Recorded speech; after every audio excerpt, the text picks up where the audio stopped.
YDSC with the polychromatic light, ये हम लोग अपने थर्ड लेक्चर पढ़ने जा रहे हैं। इसको सही तरीके से समझना तो आप मेरे फर्स्ट और सेकंड लेक्चर को देख सकते हैं। तो इसमें क्या है कि स्लिट्स S1 S2 है, ये स्क्रीन है, इधर से डाइक्रोमेटिक लाइट आ रही है जिसमें एक कलर का वेवलेंथ λ1 है और दूसरे कलर का वेवलेंथ λ2 है। तो क्वेश्चन में पूछा जाता है कि बताइए कि पॉइंट O से कितने दूरी पे दोनों का मैक्सिमा कोइंसाइड करेगा। ओके, तो अभी तो हम लोग दो कलर के लेके देख रहे हैं, फिर उसके बाद बताऊंगा कि पॉलीक्रोमेटिक में अगर यहाँ पे व्हाइट लाइट आता तो फिर क्या हो रहा होता, फिर सेंटर ब्राइट फ्रिंज की हम लोग स्टडी भी करेंगे। लेकिन पहले एक सिंपल कॉन्सेप्ट से आगे हम लोग बढ़ते हैं, फिर हम व्हाइट लाइट का यूज़ करेंगे, पॉलीक्रोमेटिक व्हाइट लाइट का यूज़ करेंगे इस यंग डबल स्लिट एक्सपेरिमेंट पे। तो मैं बोल रहा हूँ कि इधर से एक लाइट जिसका वेवलेंथ λ1 इंसिडेंट हो रहा है, इधर से एक लाइट जिसका वेवलेंथ λ2 है वो इंसिडेंट हो रहा है। तो क्वेश्चन पूछता है कि बताइए पॉइंट O से कितनी दूरी पे दोनों का मैक्सिमा कोइंसाइड करेगा। ओके, तो अगर हमें जानना है कि यहाँ से कितनी दूरी पे दोनों का मैक्सिमा कोइंसाइड करेगा, तो फिर कलर 1 के लिए हम लोग पता करेंगे कि ब्राइट फ्रिंज कितनी दूरी पे आएगा। अगर y1 है तब क्या लिखेंगे, n1 d λ1 upon small d, और कलर 2 के लिए जो मैक्सिमा की दूरी आएगी इस पॉइंट से वो y2 होगा, तो होगा n2 d λ2 upon small d। और जहाँ पे दोनों कलर का मैक्सिमा कोइंसाइड कर रहा होगा वहाँ पे हम क्या करेंगे, चूंकि दोनों कलर का मैक्सिमा कोइंसाइड कर रहा है मतलब दोनों कलर का जो मैक्सिमा है उसकी दूरी पॉइंट O से क्या होगी, इक्वल होगी। मतलब आप इस दूरी को आपस में इक्वेट कर देंगे। तो जैसे इक्वेट करेंगे y1 बराबर y2 is equals to n1 d λ1 upon small d equals to n2 d λ2 upon small d, और इससे आप सॉल्व करेंगे तो n1 अपान n2 की वैल्यू आ जाएगी λ2 अपान λ1, और λ2 और λ1 की वैल्यू दी गई होगी। इसके सहायता से आप n1 और n2 की पॉसिबल वैल्यू निकाल लेंगे और उसको उठा के अगर वापस इसी में प्लेस कर दें या इसमें प्लेस कर दें तो आपको y1 और y2 की वैल्यू मिल जाएगी जहाँ पे दोनों का मैक्सिमा कोइंसाइड करेगा। ओके, चलिए एक सिंपल सा क्वेश्चन डील कर लेते हैं इस पे।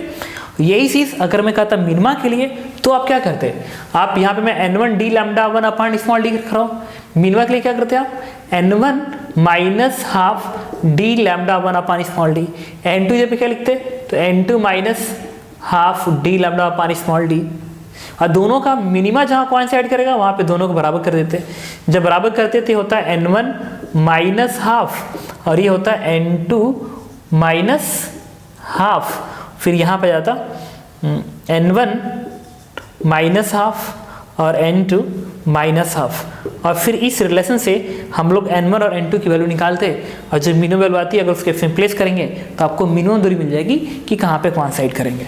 और ये नहीं अगर कोई पूछे कि बताओ कितने दूरी पे कोइंसाइड करेंगे, तो फिर n1 की अगली हायर वैल्यू ले लेंगे, उसके बाद और अगली हायर वैल्यू ले लेंगे, और जब प्लेस करेंगे तो आपको पता चलेगा कि किस किस दूरी पे दोनों का मैक्सिमा या दोनों का मिनिमा कोइंसाइड होगा। ओके, तो चलिए हम इस पे हम लोग क्वेश्चन डील करते हैं। तो क्वेश्चन है जिसमें मैंने S1 S2 यूज़ किया, स्लिट्स स्क्रीन यूज़ किया, दोनों की बीच की दूरी मैंने 2 mm लिखा, कैपिटल D को मैंने 4 मीटर लिखा, और यहाँ पे एक वेवलेंथ 4000 एंगस्ट्रॉम का इंसिडेंट हो रहा है एंड दूसरा 5000 का एंगस्ट्रॉम का वेवलेंथ इंसिडेंट हो रहा है।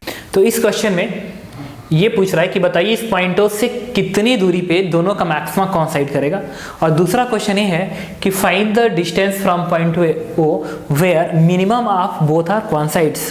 तो हमें दोनों क्वेश्चन डील करने हैं कि पॉइंट O से कितनी दूरी पे मैक्सिमा कोइंसाइड्स करेंगे और कितनी दूरी पे दोनों के मिनिमा कोइंसाइड्स करेंगे। ओके, तो सबसे पहले हम लोग बात करेंगे मैक्सिमा के लिए कि दोनों का मैक्सिमा कितनी दूरी पे कोइंसाइड्स करेंगे। ओके, तो चलिए, तो इस कलर का मैक्सिमा क्या होगा, n1 d lambda n1 d λ1 upon small d equals to n2 d λ2 upon small d। Okay, फिर n1 की वैल्यू रहने दीजिए, वो तो आपको पता करना ही पड़ेगा।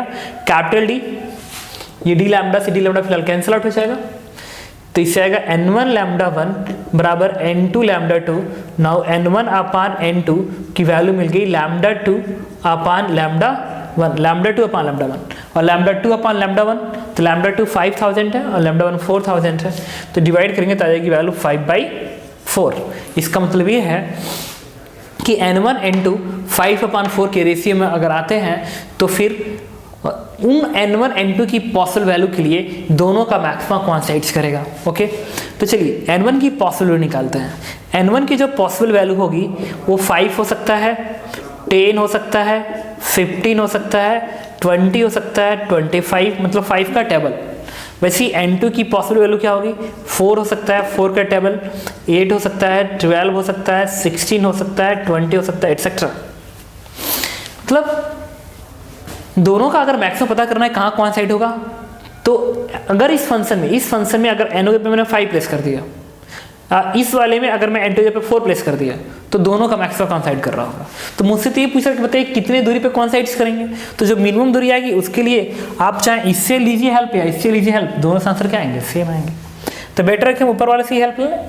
तो चलिए, तो इसको मैं लिख सकता हूँ y बराबर n1 d लैम्डा 1 अपान स्मॉल d। तो जो मिनिमम दूरी आएगी उसके लिए n1 5 ले लूँ, क्योंकि जब n1 की जगह 10 प्लेस करेंगे तो ये दूरी ज़्यादा आएगी। तो पहले तो मैं मिनिमम दूरी निकाल लूँ, तो n1 की जगह 5 प्लेस करेंगे, 5 तो बन गया 5। कैपिटल डी की वैल्यू कितनी है, 4 मीटर। लैम्डा 1 की वैल्यू कितनी है, 4000 एंगस्ट्रॉम, तो 4000 एंगस्ट्रॉम। तो this one is 10 to the power minus 10 divide by small d की वैल्यू कितनी है, तो 2 mm है, 10 पावर माइनस 3। ओके, अब इसको कैलकुलेट कर लीजिए, तो बनेगा ट्वाइस का टर्म्स आएगा, और ये 3 और ये 3 का टर्म 6 हो गया, इसमें से 4 बना देगा नहीं, तो होगा 10 into 10 to the power minus 4 metre.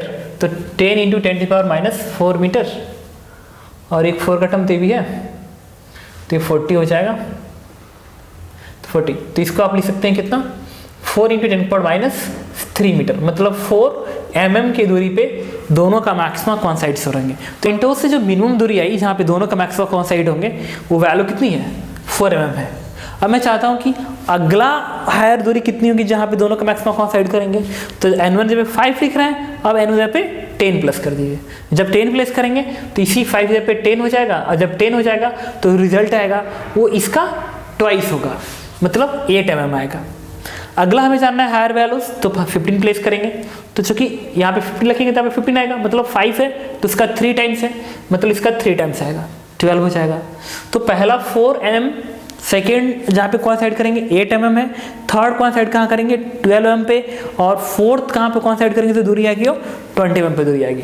तो मैक्सिमम जहाँ पे कोइंसाइड करेंगे उसका जो डिस्टेंस है वो 4 mm है, 8 mm है, मतलब 4 का टेबल आ रहा है, 12 mm है, ठीक है, 20 mm है। ये जो दूरी है जहाँ पे दोनों का मैक्सिमा कोइंसाइड करेंगे। ओके, मैं आपको बताने जा रहा हूँ कि दोनों का मिनिमा कहाँ पे कोइंसाइड करेंगे। तो अगर मिनिमा कोइंसाइड करना है तो इस कलर का मिनिमा का डिस्टेंस पता करेंगे, इस कलर का मिनिमा का डिस्टेंस पता करेंगे, और दोनों का आपस में क्या करेंगे, इक्वेट कर देंगे। तो मिनिमा की दूरी जो फर्स्ट कलर के लिए आएगी y1, उसको आप क्या लिखेंगे, n1 minus half d lambda अपान स्मॉल d, तो d1। फिर सेकेंड कलर क्या आएगी, n2 minus half d lambda 2 अपान स्मॉल d। फिर इससे आप क्या लिखेंगे, n1 माइनस हाफ अपान n2 माइनस हाफ बराबर, ये इससे कैंसल आउट हो जाएगा और बचेगा, इसको इधर भेज दीजिए, तो लैम्डा 2 अपान लैम्डा 1 बनेगा, और लैम्डा 2 और लैम्डा 1 की वैल्यू यहाँ से बता सकता हूँ, जो कि 5 अपान 4 है। ओके, अब उसके बाद इसका ना मल्टीप्लाई कर लीजिए इधर, तो ये बनेगा 4n1 बनेगा -2 बराबर 5n2 माइनस 5/2। तो यहाँ से जाएगा 4n1 बराबर 5n2, और इसको इधर भेजिए तो ये कितना बनेगा 2, तो 2 माइनस 5/2 इज, ये 2.5 है, दिस वन इज 0.5। तो आप इसको चाहे तो लिख सकते हो क्या, 5n2 बराबर 4n1 प्लस 0.5। ओके, तो अब हमें क्या पता करना है कि कहाँ पे दोनों का मिनिमा कोइंसाइड्स करेंगे। तो n1 भी इंटीजर होना चाहिए और n2 भी इंटीजर होना चाहिए, ये तो आपको सोचना है, नहीं सोचते हैं, ठीक है, एक एक करके सोचते भी आपको समझ में आ जाएगा। अब ऐसे आपको समझ में आ भी गया होगा, n1 की जगह पे अगर आप 0 प्लेस करेंगे तो 5.1 आ जाएगा, 9। लेकिन n1 जगह पे अगर 1 प्लेस कर दें ना, 1 प्लेस कर दें तो आएगा 4.5। अब 4.5 आएगा तो n2 की क्या आएगी, 0.9 आएगी, तो ये नहीं हो सकता। तो फिर इसे कैलकुलेट करना हमें, तो हमने क्या किया, इसको 1/2 कर दिया, 1/2, और इसको इस साइड में भेजा, तो आएगा 8n1 8n1 बराबर 10n2 माइनस 1, तो यहाँ से मैं लिख सकता हूँ 10n2 बराबर, और इसके इधर भेज दिए तो बनेगा 8n1 प्लस 1 बनेगा। अब n1 भी इंटीजर होना चाहिए और n2 भी इंटीजर होना चाहिए।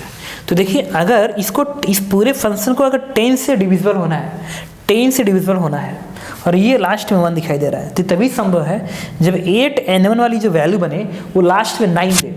जब लास्ट में वो 9 देगा तभी तो आप इसको 1 में जोड़ेंगे तो 10 बनेगा और 10 से डिवाइड हो पाएगा। लेकिन ये लास्ट में 9 बनने के लिए इसको इवन नंबर तो नहीं बनना पड़ेगा, ये ऑड नंबर होना चाहिए।